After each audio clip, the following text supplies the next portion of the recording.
اور یہی آج کی سیاست چاہتی بھی ہے، آج کے لوگ چاہتے بھی ہیں کہ علماء جو ان کے اصل رہنما ہیں، ان کے مقتدا ہیں، ان کے امام ہیں، جو اگر ہم اسپین کی تاریخ پڑھیں اس میں بھی ہمیں یہی ملتا ہے کہ اسپین میں پہلے علماء سے عوام کا رابطہ ختم کیا گیا اور پھر عوام کو گاجر مولی کی طرح کاٹ دیا گیا۔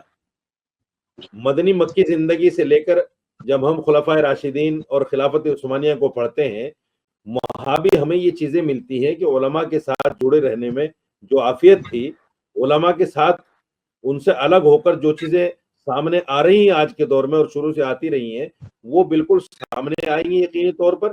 اور خاص طور سے جو لوگ چاہتے ہیں کہ مسلمانوں کا خلاقمہ ہو، مسلمانوں کو ختم کیا جائے، مسلمانوں کو ہر طرح سے زیر کیا جائے، وہ چاہتے ہیں کہ ان کا تعلق علماء سے نہ رہے۔ اس میں کچھ جو علماء جو سیاسی علماء ہیں، جنہوں نے خاص طور سے الیکشنز میں حصے لیے، جنہوں نے پارٹیوں کے ساتھ رہ کر وفاداری نبھائی، جنہوں نے بہت ساری چیزیں کی جو عوام کے سامنے آئی، تو اس کی وجہ سے کہیں نہ کہیں عوام اور علماء کا رابطہ منقطع ہو گیا۔ اور جو ہماری بڑی تنظیمیں، بڑی آرگنائزیشنز ہیں، جمعیت علماء ہے، جماعت اسلامی ہے، جماعت اہل حدیث ہے، ان ساری تنظیموں نے صرف اپنے بچاؤ کے لیے کام کیا، عوام کے لیے کوئی کام نہیں کیا۔ اگر عوام کو یہ تنظیمیں کام دیتی، جیسے میں ایک مثال دیتا ہوں، حالانکہ مجھے پتہ نہیں درشکوں کو اچھا لگے گا کہ نہیں، آر ایس ایس جمعیت علماء سے 2 سال بعد کی تنظیم ہے، لیکن اس نے پچھلے 100 سال میں جو عوام کے ساتھ رابطہ کیا ہے، جو عوام کے ساتھ وہ کنیکٹ ہوئی ہے ایجوکیشن کو لے کر اور ان کے تمام پریشانیوں کو لے کر، آج آر ایس ایس گھر گھر میں موجود ہے۔ حالانکہ جمعیت علماء ہند 2 سال پہلے کی تنظیم ہے، اگر یہ چاہتی، اس کے پاس بھی وسائل تھے، یہ بھی اس طرح کے کام کر سکتی تھی ایجوکیشن کے نام پر، مسلمانوں کے جو سوشل ورک ہیں ان کے نام پر، اور مسلمانوں کو خاطر خواہ امداد پہنچانے کے نام پر کیا جا سکتا تھا، لیکن نہیں کیا گیا۔ اس سے عوام کے بدل ہو کر تھوڑا سا الگ ہو گئے ہیں، تو ذمہ دار دونوں۔ جی، میرے ساتھ عبد الواحد ہاشمی صاحب بھی پروگرام میں جڑ گئے، میں ان کی طرف رجوع کروں گا۔ عبد الواحد صاحب، آپ کو میری آواز مل رہی ہے؟ جی جی جی، آواز آ رہی ہے، میری آواز آ رہی ہے آپ کو؟ جی بالکل، مجھے آپ کی آواز مل رہی ہے۔ عبد الواحد صاحب، ابھی مولانا صاحب نے کہا کہ عوام سے اور جو اس کا ایک علماء کرام کا رشتہ تھا وہ کمزور پڑتا چلا گیا، اور عوام نے کہیں نہ کہیں علماء کرام نے جب دیکھا تو ان کو ان کے حال پر چھوڑ دیا۔ یہ جو آپ دوری آپ دیکھ رہے ہیں ان دونوں کے بیچ میں، تو اس کا اصل حقدار یا اصل ذمہ دار کسے سمجھتے ہیں؟ دیکھیے، ذمہ دار جو ہے اس کے لیے نہ تو علماء کرام ہے پوری طرح، اور نہ ہی ہمارا سماج ہے۔ ذمہ دار یہ ہے کہ جب حالات بدلتے ہیں تو اس دوران جو اسٹریٹجی علماء کرام کو اپنانی چاہیے تھی، اختیار کرنی چاہیے تھی، یا ہمارے جتنے ادارے ہیں، جتنی جو ہے، جیسے نام لیا کہ جماعت اسلامی ہند ہے، یا پھر جمعیت العلماء ہند ہے، یا جمعیت اہل حدیث ہند ہے، تو اس طرح کی متعدد آرگنائزیشنز ہیں جو ان کو پبلک آؤٹ ریچ بنانی چاہیے تھی، انہوں نے اس موقع کا استعمال نہیں کیا۔ دوسری طرف یہ بھی ہے کہ جو بدلاؤ سماج کے اندر آیا، دیکھیے تقسیم ہند کے بعد مسلمانوں کے لیے سب سے بڑی جو ہے مسئلہ یہ تھا کہ ان پر ایک اور وہ لیول ابھی بھی چسپاں کیا جاتا ہے، اور ابھی تک مسلمان اس سے پیچھا چھڑا نہیں پایا ہے کہ آپ جو ہے کبھی ان کو دیش دروہی کہہ دیا جاتا ہے، کبھی جو ہے ان پر اس طرح کے الزامات لگائے جاتے ہیں کہ آپ محب وطن نہیں ہیں۔ تو ان بہت سارے فرنٹ پر لڑنے کے لیے بہت ساری چیزوں کی ضرورت تھی، وہ شاید ہماری جو مذہبی قیادت تھی وہ اس کو سمجھ نہیں پائی کہ ہمیں کرنا کیا ہے۔ تو مجھے جو ہے لگتا ہے کہ کافی حد تک اس کے لیے، اور عوام جو ہے مسلمانوں کی جو ہے اگر ہم بات کریں تو وہ بیچارے روزی روٹی میں اور اس طرح کے مسائل میں الجھے رہے بہت زیادہ، تو ان کے پاس اتنا وقت نہیں تھا کہ وہ ان تنظیموں کی باتیں سنتے، تو انہوں نے صرف ریچولس تک تو فالو کیا۔ مطلب آپ دیکھیے کہ آج بھی اگر کوئی ایسا فتویٰ آئے، آج اگر دارالعلوم دیوبند کہہ دے کہ جو فضول خرچی ہوتی ہے شادیوں میں، بیاہوں میں، وہاں پہ ہمارے علماء کرام نہیں جائیں گے یا قاضی نکاح نہیں پڑھائیں گے، تو آپ یہ بالکل مان لیجئے کہ مسلمانوں کو کوئی فرق نہیں پڑے گا، وہ آئیں نہ آئیں، یہ فضول خرچی جاری رکھیں گے۔ تو یہ مفاد پرست ہو گئے ہیں ہمارا سماج کافی حد تک، تو یہ علماء کرام کی اتنی بات مانتا ہے جو ان کو سوٹ کرتی ہے، جو ان کو سوٹ نہیں کرتی اتنی بات نہیں مانتا۔ جی، میں ایک سوال اور کہہ رہا جس کے بارے میں بات کر رہا تھا، الیکشن کے بارے میں، کہ یا سیاسی حیثیت کے بارے میں عوام کی، مسلمانوں کی۔ میں نے یہی سوال رشید صاحب سے بھی کیا تھا، شروع میں میں نے اپنے انٹرو میں کہا تھا یہ بات کہ مسلمان ایک وقت کنگ میکر کی حیثیت تھی اس کی, جدھر کو اس کا ووٹ چلا جاتا تھا اس پارٹی کا بھی عام طور سے بن جایا کرتی تھی. وہ آزادی کے بعد سے جو وہ 50 سال کا عرصہ تھا اس کے اندر ہماری قیادت عوام سوئی رہی, یا جو کام اسے کرنا چاہیے تھا وہ نہیں کیا, یا آگے کا کوئی لائے عمل تیار کرنے میں اس سے کہیں نہ کہیں کوتاہی ہوئی ہے, یا یہ سمجھ نہیں پائے. جیسے مولانا صاحب نے ابھی آر ایس ایس کا نام لیا, اس کے تعلق سے میں سوال کر لوں کہ آر ایس ایس اپنا جھوٹ پھیلانے کے لیے کے اندر کامیاب ہو گئی. آج انہوں نے خود کہا مولانا صاحب نے کہ ہر گھر کے اندر آر ایس ایس موجود ہے, جبکہ پورا جھوٹ کا فنڈا ہے. ہم سچ بھی نہیں پھیلا پائے, اور یا ہم سوئے رہے, کہاں کوتاہی ہوئی؟ جی کوتاہی جو ہے اصل وہی ہے, جیسا میں نے بولا کہ جب آپ حالات کے مطابق اپنے آپ کو نہیں ڈالتے, یا حالات کے اندر جو چینجز آ رہے ہیں جب ان کو آپ جو ہے سمجھ نہیں پاتے, تو صورتحال یہی ہوتی ہے. ہماری جو مذہبی قیادت تھی وہ جو ہے ایک طرح سے کنفیوز تھی کہ انہیں کرنا کیا ہے. مذہبی قیادت جو ہے بیسکلی ہمیں کہنا چاہیے, اگر ہم ایک جماعت اسلامی ہند کو چھوڑ دیں تو ہماری جتنی تنظیمیں ہیں یہ ایک طرح سے خاندانی سیاست کی ہیں شکار. وہاں کوئی الیکشن کا اس طرح کا پروسیس نہیں ہے, کون آئے گا بس ایک خاندان ہے, اور اس خاندان کے لوگ کیسے بنیں گے, کہاں پہ جائیں گے, معذرت چاہتے ہوئے لوگوں سے اور جو ہیں تنظیموں کے. تو یہ جو ہے سب سے بڑی چیز رہی کہ ہمارے پاس اس طرح کی. اچھا دوسرے یہ کہ اور جو ہیں ادارے جیسا بتایا میں نے, تو اس کے اندر جب اتنے سارے محاذ آپ کے لیے کھول دیے جاتے ہیں. دوسری چیز یہ ہے کہ آر ایس ایس کی جہاں تک ہم بات کرتے ہیں, آر ایس ایس کے لیے ایک طرح سے آپ بولیے کہ کھلا میدان کانگریس نے بھی دیا, اور بہت ساری سو کالڈ سیکولر آرگنائزیشنز نے انہیں کھلا میدان دیا, لیکن بھارت میں مسلمانوں کے لیے کھلا میدان کبھی نہیں رہا. دوسری بات یہ جو آپ نے بولا کنگ میکر, یہ ایک جھوٹ ہے. آزادی سے لے کے آج تک جو مسلمانوں کو پھیلایا گیا بلا وجہ کنگ میکر, بیسکلی یہ کنگ میکر نہیں تھے کبھی بھی. 14% جو ہے آپ کبھی کنگ میکر کسی بھی سوسائٹی کے اندر نہیں ہوتی ہے. ایک ٹھیک ہے کچھ آپ کی بیلٹ ہوں گی, کہیں پہ کچھ آپ کے افراد ہوں گے. ہاں دوسری چیز یہ ہے کہ پریشر گروپ مسلمانوں کو تیار کرنا چاہیے تھا, جو انہوں نے تیار نہیں کیا. وجہ کیا ہے کہ ہم جو ہے یعنی مسلمان قوم, علماء کرام جو ہے انہوں نے ایک طرح سے گروی رکھ دیا. کچھ لوگ راجیہ سبھا کا بن گئے ممبر, انہوں نے کانگریس پارٹی کے لیے رکھ دیا گروی. کوئی آدمی کہیں اور گیا, اس نے اس کے لیے گروی رکھ دیا. تو یہ جو خاندانی جماعتیں تھیں جن کو ہم بولتے ہیں ملی تنظیمیں, آئی ایم سوری ٹو سے فارگیو مائی لینگویج, میں جو ہے بالکل عزت و احترام کے ساتھ تمام علماء کا میرے اندر وہ ہے, میں بہت ہی اٹموسٹ آنر کے ساتھ بول رہا ہوں یہ بات کہ انہوں نے اس کو ملی تنظیمیں بنانے کے بجائے ایک خاندانی جماعت بنا دیا. تو جب خاندانی جماعت بن جاتی ہے وہ, تو صورتحال یہی ہوتی ہے. ہم آر ایس ایس کو لاکھ گالی دیں, لیکن وہاں ایک الیکٹورل پالیٹکس ہے. وہاں ہر 5 سال بعد آدمی بدل جاتا ہے, ایک خاندان کے آدمی کا وہاں برچسپ نہیں ہے. تو میں نے جیسے کہا کہ اگر ہم جماعت اسلامی ہند کو چھوڑ دیں تو ایک مسلم ادارے کا یا مسلم تنظیم کا ایسا نام بتائیے جو خاندانی پارٹی نہ ہو. جمعیت العلماء ہند کے اندر آپ بتائیے کہ مولانا ان کے جو ہے مدنی خاندان اس کے علاوہ کبھی کوئی اور آیا؟ منصور پوری صاحب کچھ اور لوگ آئے, ان کو جو ہے صرف ایک ٹوپی بنا دیا گیا. تو اس پر جو ہے سوچنا چاہیے. اور جو ایسے اہل لوگ تھے, کیا ان کو ذمہ داری دی گئی؟ کیا وہ لوگ تنظیموں کے اندر آئے؟ ابھی میں بہت زیادہ بڑی بات نہیں بول رہا ہوں, 2007 کی بات ہے. میں جو ہے ایک کانفرنس میں گیا تھا, دارالعلوم دیوبند کو ایک دعوت نامہ بھیجا گیا کہ ہم کمپیوٹر وغیرہ اور کمپیوٹر لٹریسی کیسے مدارس میں ہو. تو دارالعلوم دیوبند کے لوگوں نے اس پر اتنا اعتراض کیا, بولا کمپیوٹر یہ سب آئے گا ہمارے یہاں. لیکن آپ دیکھیے کہ جب حکومت سخت ہوئی تو اب کمپیوٹر کیا, اب تو وہ سب کچھ پڑھا رہے ہیں. تو سوال وہی ہے کہ جب آپ کے پاس موقع تھا تو آپ نے جو ہے جی. تو میں اپنی بات یہیں پہ ختم کرتا ہوں. جی مولانا صاحب کچھ کہنا چاہ رہے تھے آپ؟ میں عبد الواحد صاحب کی بات سے بہت حد تک متفق ہوں, لیکن ایک بات انہوں نے کہی کہ مسلمان کو یا مسلم جماعتوں کو یا ملی تنظیموں کو موقع فراہم نہیں ہوا. دیکھیے معاف کیجئے گا, 65 سال کا عرصہ جو معمولی عرصہ نہیں ہے. 65 سال جس طرح سے ہماری ملی تنظیموں کو کھلا میدان ملا ہے, اور ہر سال ہم رام لیلا میدان بھرتے تھے, 10 لاکھ آدمی اکٹھا ہوتا تھا ہر سال رام لیلا میدان میں. یہ ہمارے لیے کھلا میدان تھا, اور بالکل ہمارے لیے وقت ہی وقت تھا لیکن ہم نے اس وقت کا فائدہ نہیں اٹھایا. ہم نے اس وقت کو صرف اور صرف سرکار کی نظر میں اپنی اہمیت بتانے جتانے اور اپنے آپ کو بڑا بنانے میں وہ سارا وقت نکال دیا. اور آج یہی وجہ ہے, میں آپ کو ایک اور بات کہنے جا رہا ہوں, شاید جی عبد الواحد صاحب جانتے ہوں اس بات کو, یہ ساری جتنی تنظیمیں آج خاموش ہیں, یہ جو 65 سال کا عرصہ انہوں نے سرکار کی چاپلوسی میں گزارا ہے, اور جو باہر سے پیسہ آیا اس کا کوئی حساب کتاب نہیں رکھا, تو ان کا ڈوزیئر تیار ہو گیا ہے. ڈوزیئر ان کو دکھایا جاتا ہے, ان سے کہا جاتا ہے کہ ابھی چپ رہو نہیں تو آپ کو بھی اندر جانا پڑے گا.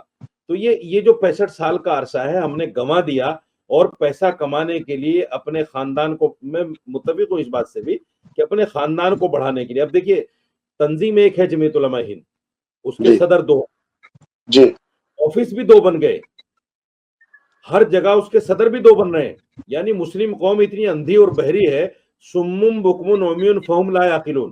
قرآن نے ایسے ہی لوگوں کے لیے کہا ہے کہ وہ اندھے بہرے ہو جائیں گے, ان کو سمجھ ہی نہیں آئے گا کچھ بھی. ارے بھائی, ایک تنظیم کے 2 صدر ہیں, آپ دونوں کو صدر کہہ رہے ہو, آپ دونوں کو سلام مار رہے ہو, آپ دونوں کو جو ہے ہر 2 سال کے بعد الیکشن ہوتا ہے اور اس کو جتا دیتے ہو کہ جی محمود مدنی صاحب صدر بن گئے, ارشد مدنی صاحب صدر بن گئے, پھر دوبارہ منتخب ہو گئے. کون منتخب کرتا ہے ان کو بھائی؟ کون منتخب کرتا ہے؟ یعنی کہ اپنے لوگ بیٹھے ہوئے. مدارس کا جو جال انہوں نے پھیلایا, اور مدارس کو جیسے انہوں نے اپنے چنگل میں لیا, کیونکہ مدارس کو چندہ کرنا ہے, اور مدارس کو چندہ کرنے کے لیے ان کے ایک لیٹر کی, ان کے اجازت نامے کی ایک ضرورت ہوتی ہے, اور وہ اسی حال میں مل سکتا ہے وہ لیٹر جب وہ مدرسے والے ان کی چاپلوسی کریں, ان کو جی حضوری کریں, ان کے سامنے دسترخوان پہ اچھے انواع و اقسام کے جو ہے کھانے رکھیں, اور پھر ان کو چلتے ہوئے ہدیہ بھی دیں. ایسے لوگوں سے خوش رہتے ہیں. تو تمام مدرسوں کے اوپر جس طرح سے انہوں نے, اب دیکھیے معاف کیجیے, جمعیت علماء ہند ان کی ہے, دارالعلوم دیوبند پہ پورا ان کا قبضہ ہے, اوپر سے دیکھیے رابطہ مدارس اسلامی, اس پر بھی قبضہ کر لیا. یعنی سارا کچھ, اب پورے ہندوستان میں مدنی خاندان کے علاوہ کوئی عالم بچا ہی نہیں جو دارالعلوم کو چلا سکے, یا جمعیت علماء کو چلا سکے, یا رابطہ مدارس اسلامیہ کو چلا سکے. جی, میں اب تو آگے تھوڑا سا آگے بڑھ رہا ہوں, اور اس کی بات کر رہا ہوں جو سیاسی حیثیت مسلمان نے اپنی ایک طرح سے کھو دی. ایک وقت میں یہ تھا کہ ضرور اس کو اسٹیج پر کوئی بھی پارٹی ہوتی تھی, وہ اپنے اسٹیج پر اس کو شیئر کیا کرتے, ہمیشہ شیئر کیا کرتے تھے لوگ. آج اس کی حیثیت ایک اچھوت کسی ہو گئی, اور اس کو کوئی بھی اپنے اسٹیج تک پر کھڑے کرنے کو تیار نہیں ہے. ووٹ اس کا چاہیے ضرور. یہ ایک ان کے لیے جو نام نہاد سیکولر پارٹیاں ہیں, یہ ان کا حال ہے. بی جے پی کی اگر آپ بات کریں گے, آر ایس کی بات کریں گے, وہ تو کھلم کھلا کہتے ہیں صاحب آپ کا ووٹ چاہیے نہیں, وہ سیدھے کہتے ہیں. تو میں اسی پہ کہہ رہا ہوں, تو یہ حیثیت جو کھوئی گئی ہے, جو سیکولر پارٹی ہے, ان کے نام پہ آج مسلمان جو ذلت اٹھا رہا ہے, تو یہ اس کی وجہ کیا ہے؟ دیکھیے, معاف کیجیے گا, ابھی عبد الواحد صاحب نے کہا کہ مسلمان کبھی کنگ میکر نہیں رہا. جی جی, ابھی پچھلے الیکشن میں اکھلیش یادو کو 35-36 جو سیٹیں ملی ہیں, وہ مسلمان کی وجہ سے تو ملی ہیں. جی اور میں آپ کو ایک چیز بڑی عجیب بات بتاتا ہوں, عبد الواحد صاحب بھی سن رہے ہیں اس بات کو. گنگوں میں ایک سیٹ پر ایک صاحب نعمان مسعود صاحب لڑ رہے تھے, وہ کانگریس سے تھے. تو میں نے کئی لوگوں سے ذکر کیا کہ بھئی دیکھو یہ مسلمان ہے, یہ بھی اس کو بھی نکال لو کسی طرح, ایک مسلمان ایم ایل اے اور چلا جائے گا. تو صاحب سماجوادی کے نام کو لے کر میرے ساتھ کئی جگہ لڑائیاں ہوئی کہ میاں مولانا کیسی باتیں کر رہے ہو آپ, بات مسلمان کی نہیں, بات سائیکل کی ہے. تو تمام مسلمانوں نے اکٹھے ہو کر ووٹ دیا. یہی ووٹ اگر اکٹھا ہو کر جس بھی پارٹی کو جائے گا, تو کیا وہ مسلمان کنگ میکر کی حیثیت میں نہیں آئے گا؟ بالکل آئے گا. لیکن جو آپ نے کہا کہ یہ کیوں ہوا کہ اچھوت بن گئی پارٹی, اس کی ایک بہت بڑی وجہ میں آپ کو بتاتا ہوں. دیکھیں, کچھ چہرے ہیں مسلمانوں کے ہمارے سامنے جو سیاست میں اپنے بام عروج کو پہنچے ہیں, جنہوں نے ایک مقام حاصل کیا سیاست میں. احمد پٹیل ہیں, غلام نبی آزاد ہیں, سلمان خورشید ہے.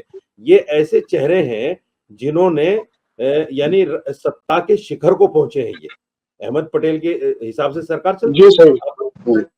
ان لوگوں نے, میرے بہت اچھے مراسم بھی رہے ہیں ان لوگوں سے, کئی لوگوں سے میں نام نہیں بتاؤں گا, لیکن ان لوگوں نے کبھی بھی, حالانکہ میری ایک دفعہ میں جو ہے منموہن سنگھ جی کے یہاں میں نماز پڑھاتا تھا, تو افطار کے وقت میں ہماری گفتگو ہوئی, میں نے صاف کہا ان سے کہ بھائی تمہیں تو اپنا حلوہ مانڈا چاہیے، مسلمان مر رہا ہے کہ نہیں مر رہا ہے آپ کو اس سے کوئی لینا دینا نہیں ہے. میں نے صاف ان کے سامنے 10 MP کے سامنے یہ بات کہی تھی احمد پٹیل سے. بہرحال ان لوگوں نے کبھی بھی مسلمان کی ضرورت کو اور مسلمان کو اوپر اٹھانے کے لیے بات ہی نہیں کی اور کام ہی نہیں کیا. انہوں نے ہمیشہ اپنا ورچسو بنائے رکھنے کے لیے کانگریس میں. میرا اسی سے تعلق سے سوال ہوگا اگر آپ سے مولانا صاحب، آپ نے کہا کہ یہ ان پارٹیوں میں رہے لیکن یہ ان پارٹیوں کے ممبر بن کے رہے، ان کے رکن بن کے رہے، پارٹی کے لیے کام کرتے رہے، مسلمان کے لیے کوئی کام انہوں نے نہیں کیا. اکھلیش یادو جو ہے وہ کتنے % ہے؟ تو ہم ہمیشہ دوسروں کے پیچھے لگو کیوں رہے؟ ہماری اپنی حیثیت ایسی کیوں نہ ہو سکی کہ لوگ ہمارے پاس آ کر کے ہم سے بات کرتے؟ اس کے اندر کوتاہی کس کی ہوئی؟ جی آپ سے معلوم کر رہا ہوں. جی آپ سے معلوم کر رہا ہوں. جبکہ میرے پاس میرے اللہ تعالیٰ نے اگر مجھے کسی انسان کو کوئی جلسہ چھوٹا سا کرنا ہو تو اس کے لیے پوری تقریبات اور یہ پوسٹر وغیرہ لگائے جاتے. مجھے اللہ تعالیٰ نے کیسا نظام دیا جمعے کی نماز کا، میں جدھر کو چاہوں اس ثواب کو بول سکتا تھا. رابطہ آپ نے کم کیا. پھر آپ کے جمعے کے خطبات جو تھے اس کے اندر کبھی آپ نے حالت حاضرہ کے اوپر بات ہی نہیں کی، اور آپ نے جو بات کی زمین سے نیچے کی اور آسمان سے اوپر کی بات کی. جو بات کی وہ ہونی چاہیے، اس سے کسی کو کوئی انکار ہی نہیں. لیکن جمعے کے خطبے کا مطلب تو حالت حاضرہ کیا ہوتا کہ حالت حاضرہ پہ آپ کو بات کرنی تھی، یا آپ کو سیاسی پہلو بھی وہیں پر طے کرنے تھے بیٹھ کر کے. کیا مسجد نبوی میں کوئی کام نہیں ہوا کرتا تھا؟ باہر کے وقت آیا کرتے تو وہ بات آپ سے وہیں بیٹھ کے کیا کرتے تھے؟ اس میں غیر مسلم ہوا کرتے تھے. تو میرا سوال یہی ہے کہ ہمارے پاس سب کچھ موجود ہونے کے باوجود بھی ہماری حیثیت ایک پچھلگوں کیوں رہی؟ کیوں میں مایاوتی کے یا کاشی رام کے ساتھ لگا؟ کیوں میں اکھلیش یادو کے ساتھ؟ وہ جو ہے میرے پاس کیوں نہیں آئے کہ ہاں اب آپ کی حیثیت اب ہمیں اپنی ایک حیثیت بنانی تھی نا.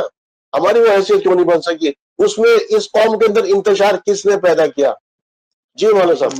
جی عارف بھائی، دیکھیے میں نے جیسے کچھ نام لیے، کچھ نام مایاوتی کے ساتھ بھی رہے بڑے نام، کچھ نام اکھلیش یادو کے ساتھ بھی رہے بڑے نام. میں سب کے نام آپ کو بھی پتا ہے، سب کو پتا ہے. جی سب معلوم ہے. ان لوگوں نے کیا کیا؟ ان لوگوں نے یہ کیا کہ صرف اور صرف پارٹی میں ان کا اپنا ورچسو بنا رہے، دوسروں کی برائیاں کرتے رہے، دوسروں کو جو بھی پڑھنے کی جس نے کوشش کی اس کو نکار دیا. میں آپ کو ایک اپنا واقعہ بتاتا ہوں، حالانکہ مجھے نہیں شیئر کرنا چاہیے مگر میں بتا رہا ہوں چونکہ میرے دل میں ایک دکھ ہے. 96 سے لے کر 2000 تک میرا سونیا جی سے بڑا اچھا تھا، اور ایسا تھا کہ میں صبح بات کرتا تو شام میں مجھے بلا لیتی تھی. ایک بار یو پی کا الیکشن تھا اور غلام نبی آزاد اس کے پربھاری تھے یو پی کے. ہم بیٹھے ہوئے بات کر رہے تھے، سونیا جی مجھ سے کہنے لگے بھائی یو پی الیکشن کا کیا رہے گا اس بار؟ تو میں نے کہا جی یو پی الیکشن کا تو اس بار جو ہے گڑبڑ ہے زیادہ معاملہ. بولے کیوں؟ میں نے کہا جی جن لوگوں کو ٹکٹ ملنے چاہیے تھے کچھ ایسے نام ہیں جن کو ٹکٹ نہیں مل پائے اور غلط لوگوں کو ٹکٹ دے دیے گئے. انہوں نے کہا اچھا. تو انہوں نے جو ہے فوراً غلام نبی آزاد کو فون کیا، پوچھا کہاں ہے؟ تو انہوں نے بتایا 24 اکبر روڈ پہ بیٹھا ہوں. انہوں نے کہا میں مولانا ساجد رشیدی کو بھیج رہی ہوں، آپ ان سے بیٹھ کے کنسلٹ کیجئے اور جن لوگوں کے ٹکٹ اس طرح سے ہوئے ہیں ان کو آگے پیچھے کیجئے. وہ بیچارہ، میں گیا تو 24 اکبر روڈ کے دروازے پہ کھڑا ہوا تھا مجھے لینے کے لیے غلام نبی آزاد. بیٹھ کے وہاں بات چیت ہوئی، بڑے اچھے ماحول میں بات چیت کی انہوں نے. لیکن سونیا جی کا فون میرے لیے غلام نبی آزاد کو جانا، یہ سمجھ لیجئے کہ میرا پتہ کٹ گیا. انہوں نے کیسے تکڑم لڑائی، اس کے بعد سے میری ملاقات نہیں ہو پائی. تو یہ جو مسلمانوں میں کھینچا تانی رہی ہے کہ ایک نیتا نے دوسرے نیتا کو آگے بڑھنے ہی نہیں دیا، میں اس کی ہماری یہ حیثیت ہو گئی ہے کہ ہم کسی بھی پارٹی میں کوئی حیثیت رکھتے ہی نہیں ہیں. مولانا صاحب سوال میرا دوسرا تھا. میں یہ نہیں کہہ رہا تھا پارٹی کے اندر کسی کے اندر بھی ہو بیٹھنا، جو بھی آدمی جس پارٹی کا ممبر بن گیا وہ اس کا رکن بن گیا، وہ پارٹی کی گائیڈ لائن سے باہر نہیں ہے، وہ پارٹی کا ممبر ہے. ٹھیک ہے. میرا سوال یہ تھا عوام کو ایک جگہ رکھنے کے، اگر اکھلیش یادو کے 2% سے 3% شاید ووٹ ہے اس کا یو پی میں، اس ووٹ کے ساتھ ہمارا 14% ووٹ ملتا تب جا کر کے وہ چیف بنتا ہے. میرے 14% کی ویلیو اگر میں اس کو متحد کیوں نہیں رکھ پایا جبکہ میرے پاس وہ نظام موجود تھا جو میں نے خطبے کا نظام بتایا، جمعے کا حالت حاضر کا. میں یہ سوال پہلے بھائی صاحب سے کرنا چاہ رہا ہوں. جی بھائی صاحب. دیکھیے ایسا ہے کہ جیسے مولانا رشیدی صاحب نے بولا تو میں بہت ساری باتوں پہ بالکل ایگری کرتا ہوں ان سے. انہوں نے جو باتیں بولی ہیں بہت ہی جو ہے ایک جہاں دیدہ شخصیت ہیں وہ, اور انہوں نے بہت زیادہ زندگی دیکھی ہے, دنیا دیکھی ہے, اور آپ نے زیادہ مشاہدہ کیا ہے سیاسی صورتحال کا. میں تو ایک جو ہے طالب علم ہوں اور میں نے اتنے زیادہ اتار چڑھاؤ دیکھے نہیں ہیں, لیکن اتنا ضرور ہے کہ جہاں تک سماجوادی پارٹی کی بات اور اس کی بات آپ نے کی ہے, جو چیز مسنگ تھی مسلمانوں کے اندر, جو آپ بول رہے ہیں کہ ان کی وہ حیثیت کیوں نہیں ہو پائی, تو ایک جی چیز ہوتی ہے جس کو کہتے ہیں پریشر گروپ. جی مسلمانوں نے کوئی پریشر گروپ نہیں بنایا. پریشر گروپ کا مطلب یہ ہے کہ ہر سیکولر پارٹی یہی جو ہے سمجھتی رہی کہ مسلمان ہمیں چھوڑ کر کے کہاں جائے گا. انہوں نے بی جے پی کا خوف دکھایا اور مسلمان کسی نہ کسی کے ساتھ لگا بدھا رہا, جیسے کبھی بہوجن سماج پارٹی کے ساتھ رہا اتر پردیش میں, کبھی جو ہے سماجوادی پارٹی کے ساتھ رہا, اس سے پہلے کانگریس پارٹی کے ساتھ رہا. اگر اس کا موہ بھنگ ہوا بھی کسی ایک پارٹی سے, دوسرے میں چلا گیا, دوسرے سے دوسرے میں, مطلب ہر پارٹی یہی مانتی رہی کہ کیا اس کو یہ تو ہمارے اسٹریٹجی پاس صحیح نہیں جانا. تھی بھائی صاحب؟ میں آپ کو کیا یہ اسٹریٹجی صحیح تھی؟ میں یہی بتا رہا ہوں کہ یہ اسٹریٹجی غلط تھی. آپ کو ایک پریشر گروپ بنانا چاہیے تھا تاکہ وہ لوگ مانیں. اب میں ایک معمولی مثال دوں. تلنگانہ میں جوبلی ہلز کی سیٹ سے ایم ایل سی کے طور پر, سوری مطلب جو ہے اظہر الدین کو ابھی ریسنٹلی ایک ہفتے پہلے منسٹر بنایا گیا ہے تلنگانہ میں, کیبنٹ منسٹر. اس سے پہلے کوئی مسلم منسٹر نہیں تھا. یہ جو نئی ریونت ریڈی کی گورنمنٹ آئی ہے تلنگانہ کے اندر, کیوں بنایا گیا؟ بنایا اس لیے گیا کہ جوبلی ہلز کی سیٹ پر سودے بازی ہو رہی تھی مجلس سے. مجلس مطلب آل انڈیا مجلس اتحاد المسلمین, جس کو جی کچھ جی لوگ ایوانیم بولتے ہیں, شارٹ فارم میں جی مجلس. تو مجلس سے جب یہ بارگین ہو رہا تھا تو مجلس کو ہم کس طرح سے اپنے اس میں لائیں. تو ایم ایل سی کے لیے اور بہت ساری سیٹوں کے لیے جب یہ ضرورت پڑتی ہے تو ان کے 7-8 جو بھی ایم ایل ایز وغیرہ ہیں مجلس کے, یہ کانگریس کے فیور میں ووٹ دیتے ہیں. تو وہاں پہ جو ہے جوبلی ہلز کی سیٹ کسی طرح سے مجلس کو ملے یا مجلس سے کچھ بارگین ہو جائے ان کا. انہوں نے کیا کیا کہ اظہر الدین کا کانگریس پارٹی نے پتہ کھیل دیا کہ بھیا ٹھیک ہے, ہم جو ہے اظہر الدین کو کیبنٹ منسٹر بناتے ہیں. وہاں کون کام آیا؟ وہ مسلمان جس کو انہوں نے پولیٹیکل طور پر اچھوت بنا دیا تھا, جس کی ابھی بات ہو رہی تھی کہ سیکولر جی پارٹیوں نے بھی مسلمانوں کو اچھوت بنا دیا ہے سیاسی طور پر. تو وہ جو ہے اظہر الدین کو کیوں لانا پڑا؟ کیونکہ ان کو دکھ گیا کہ بھائی یہاں پہ پریشر گروپ ہے, یہاں پہ ویسے کھیل جائے گا بندہ. تو آپ کو پھر ایک بندے کو لانا پڑا. کیا اس طرح کے پریشر گروپ ہم نے اتر پردیش میں, بہار میں یا کہیں اور نارتھ انڈیا کے اندر کہیں اور ہم نے بلٹ اپ کرنے کی کوشش کی؟ کیرلا میں بھی مسلم لیگ ہے, آج سے نہیں ہے 50 سال سے ہے انڈین یونین جی مسلم لیگ. کل ہند مجلس اتحاد المسلمین یعنی مجلس حیدرآباد میں آج کی نہیں ہے, وہ بھی کم جی سے کم 100 سال پرانی جماعت ہے. تو آپ بتائیے کہ ان جماعتوں کے ہوتے ہوئے ان سے وہاں پہ کوئی لیبل ایسا نہیں لگا, تو ہم کیوں ڈرتے رہے نارتھ انڈیا میں کہ ہم پر لیبل لگ جائے گا؟ تو ہم نے اپنا کوئی پریشر گروپ نہیں بنایا. ہمارے ہاں جو بیلٹ تھے تو سیکولر پارٹی ہم کو بدھوا مزدور یا یہ جو ہے سمجھتی رہی کہ یہ جائے گا کہاں, یہ تو ہمارے پاس آنا ہی آنا ہے. تو اس لیے یہ تو انہوں آ نے رہی ہمیں ہے. اتنا ہی ویٹیج دیا, آنا ہی آنا ہے. تو انہوں نے ہمیں صرف اتنا ہی ویٹیج دیا جس میں کہ ہم افغان تھے. تو جب تک ہم اپنا پریشر گروپ نہیں بنائیں گے تب تک صورتحال یہی رہے گی. دوسرے یہ کہ مان لیجیے مولانا علی میاں ندوی صاحب تھے, ان کے زمانے میں میں نے اکثر دیکھا ہے, میں اس وقت ہائی اسکول یا پھر انٹر میں تھا, لیکن میں جی دیکھتا تھا کہ اخباروں میں بہت آتا تھا ان کا. ان کے پاس بہت سارے لوگ جایا کرتے تھے, چاہے وشوناث پرتاپ سنگھ ہوں یا پھر اور لوگ ہوں. میں نے بچپن میں دیکھا عبداللہ بخاری صاحب تھے دلی میں جامع مسجد میں, جی موجودہ جی شاہی امام کے بھائی صاحب, جی ان کے یہاں بھی وشوناث پرتاپ سنگھ نے جیسے ہی اوتھ لیا پی ایم کا تو اس کے بعد انہوں نے ان کے دربار میں حاضری دی. یہ سب کچھ ہوا, لیکن کیا وہ شخصیات, ان کا کنٹریبیوشن مسلمانوں کے لیے کیا تھا؟ جو مولانا نے بات کہی وہ بالکل 100% میں مانتا ہوں, وہ بات بالکل صحیح ہے, اور ان کو جو ہے پذیرائی کی جانی چاہیے کہ اس طرح کی رشیدی صاحب جیسی شخصیت آپ کے اس پینل میں ہے جنہوں نے اتنی کھل کے بات کی ہے. مجھے امید نہیں تھی کہ مولانا جو ہے کوئی اس طرح کی کھل کے بات اس فورم پہ ہوگی. انہوں نے بالکل صاف صاف کہا اور بات صحیح ہے. مسلمانوں کے لیے ان علماء کرام کا کنٹریبیوشن کیا رہا, اس پر تجزیہ کیا جانا چاہیے.